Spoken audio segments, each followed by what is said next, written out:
వచ్చినప్పుడు అయితే మాత్రం ఇలాంటి ప్లేస్లో చాలా జాగ్రత్తగా అయితే ఉండండి.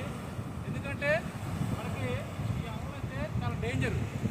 ఎవరైతే ఇలాంటి చోట్ల వచ్చినప్పుడు ఒక్కళ్ళు ఇద్దరు వచ్చినప్పుడు అయితే అసలు ఇలాంటి సాహసాలు చేయొద్దు.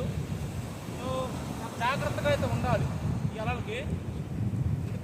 ఎందుకంటే మనకి ఇక్కడే ఉన్నటువంటి స్ట్రీమ్ కానీ చాలా లోతుగా ఉంటాయి. ఈ అలలు వచ్చేసి చాలా భయంకరంగా అయితే ఉంటాయి చూడనప్పుడు. సో చాలా జాగ్రత్తగా అయితే ఉండండి. సో ఇప్పుడు మనం పెన్నా సంగమం దగ్గరికి అయితే వెళ్దాము. చాలా ప్రశాంతమైన వాతావరణం. వచ్చిన వాళ్ళు ఎంజాయ్ చేయాలనుకున్న వాళ్ళు ఏంటంటే ఒడ్డుని కూర్చొని ఎంజాయ్ చేయండి. ఇలా వచ్చి ఇబ్బంది పడే బదులు ప్రాణాల మీదకైతే తెచ్చుకోవద్దు. ఒకరు ఇద్దరు వచ్చిన వాళ్ళు అయితే మాత్రం.